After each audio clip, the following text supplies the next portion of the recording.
Obama administration's response. We're joined now by Tammy Duckworth, an assistant secretary at the VA, who knows all about veterans issues. She lost both legs during a mission as a helicopter pilot in Iraq. And Secretary Duckworth, welcome to Fox News Sunday. Thanks for having me on, Chris. I want to ask you about the worksheet, page 21 in the VA booklet. You're a hero who, despite severe injuries, lives a full life, but you have to get around some of the time in a wheelchair yourself. Do you have any problem with the VA asking elderly veterans whether life is worth living if they have if they live in a nursing home, if they're unable to shake the blues? Well, I have to say, Chris, that this is a really important discussion because when I was in Iraq and I was injured, thank goodness I had an advance directive, that I had both a living will and a medical power of attorney that my husband was able to use to really execute my wishes. And I don't think that anybody values life more than somebody such as myself, or those of us who work at VA, who've been in combat, who knows what it's like to be given a second choice.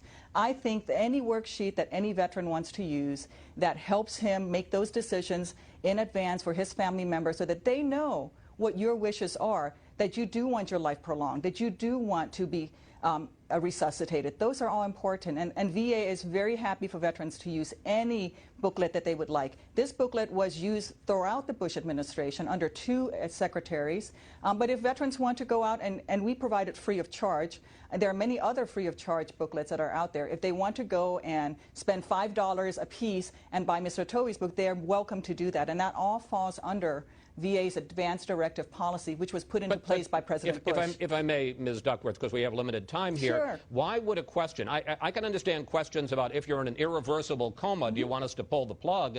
But why, as I asked Mr. Towey, why would you even have a question in an end-of-life counseling book about if you're in a wheelchair, if you're living in a nursing home, does that make life worth living? Well, I know that before I was injured, I certainly let my husband know that, you know, being in a wheelchair was something that I feared and I was afraid for, but that I also wanted my life prolonged. This is a tool. This is a simple tool that was put into place, as I said, under Secretary Nicholson. It was something that was used throughout. And let me make a correction. We've not used it since 2007 when under the Bush administration, we decided to go ahead and revise it. This checklist is still under revision on a timetable according to a program that was actually decided on under the previous administration, because I know that President Bush and Secretary Nicholson and Secretary Peake all valued life, and that's what we're doing, is we're revising it. It'll be out in 2010. It's not yet out. So Mr. Towey was not correct. Secretary Duckworth, that's just not true. The VHA put out a directive on July 2nd, 2009, and I want to put up 2 pages from that directive. The first one, page 8.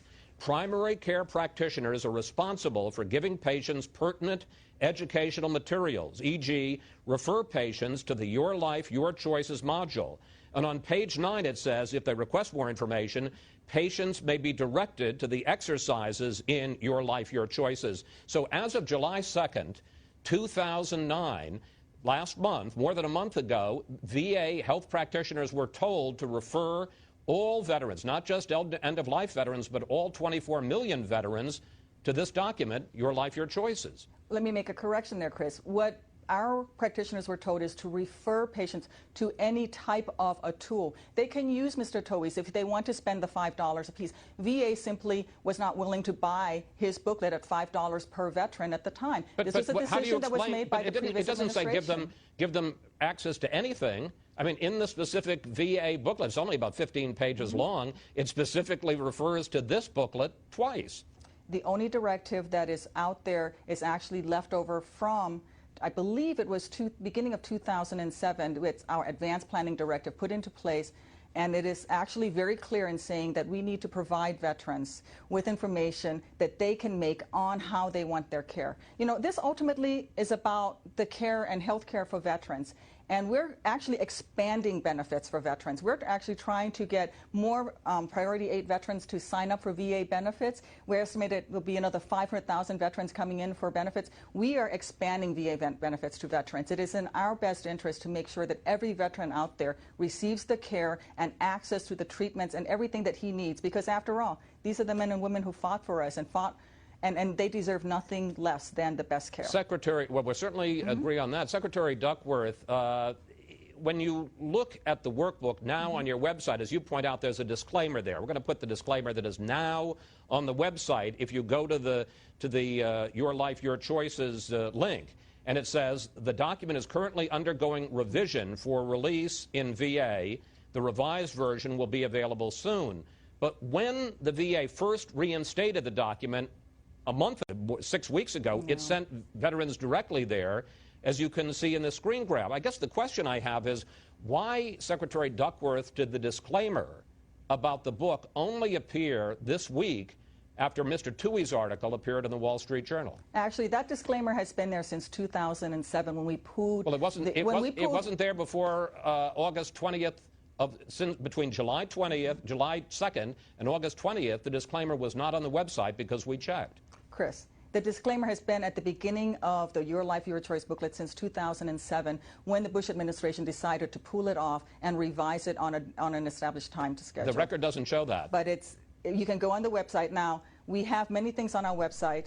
They're up there because they receive federal dollars. They're public research grants. We have to keep them on our website. But I will tell you that this booklet has not been in use. It was pulled off the shelves in 2007. We very clearly told all of our medical practitioners not to use it because it was under revision. And this is ultimately, again, let's bring this back to a talk. Ms. Duckworth, I don't want to argue with you, but the facts are that it wasn't in use from 2007 until July 2nd of 2009, when in the VHA handbook you specifically reinstated it and specifically told healthcare practitioners to refer veterans to it. Chris, it has not been reinstated. Let me make it clear. The only advance directive that we have is dated February of 2007, and it actually encourages veterans to use any type of tool or checklist that they would like to. There are many, many good ones out there. This Your Life, Your Choice is widely used out there, not just within VA.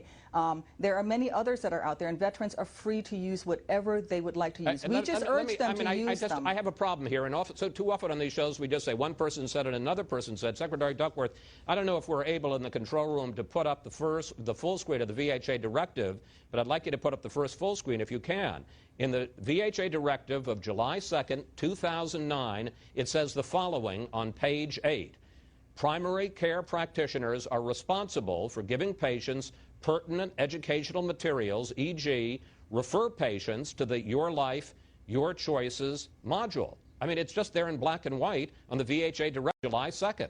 Chris, I'm sorry, I can't see that on the monitor in here. I will tell you that I know for a fact that the only directive signed by Secretary Shinseki, signed by a VA secretary, was actually signed by Secretary Nicholson, and it's dated February of 2007. What you're looking at may not actually be a directive. So since I can't see it, I'd be happy to come back and discuss it with you. But let's talk about what VA is trying to do. We have the largest increase in our budget in over 30 years. We are going to be expanding access to veterans. We are working with the new GI Bill for the 21st century. We are fighting to end homelessness, and we are doing quite a lot for veterans. And I don't think that there's anybody that understands better the importance and value of life than those of us who've worn the uniform and faced combat. I apologize. We're running out of time. I want to ask you one last question. If you feel so strongly about the value of life, although the disclaimer is on there, this document, Your Life, Your Choices, is still on the VA website. Secretary Duckworth, while it's supposedly being revised, it's still up there. Can you promise us that this will be taken down today? It is still up there with the disclaimer that it's under revision and do not use it. It doesn't say don't use it, but why have it up there at all? Why not just say we're going to take it down? Because we are bound by federal law. It was developed with federal research grant monies, and all of our programs that were results of federal research grants are online for people to use for research purposes. But we very clearly tell all of our veterans, please use any type of a tool that is most suitable for you and your loved ones. And you can certainly, there are many great ones out there, including Mr. Tuohy's, if they want to go spend the $5 for it a piece. VA makes ours available for free. The checklist that we're actually using is a completely different checklist from this one because this one has been taken off for revision. Well, it hasn't been taken off. It's being revised, but it's still on the website. Secretary Duckworth, we want to thank you. We want to thank you for giving us the VA's response. And we also personally want to thank you for your service to our nation, ma'am. It was my pleasure to be here. Thank you.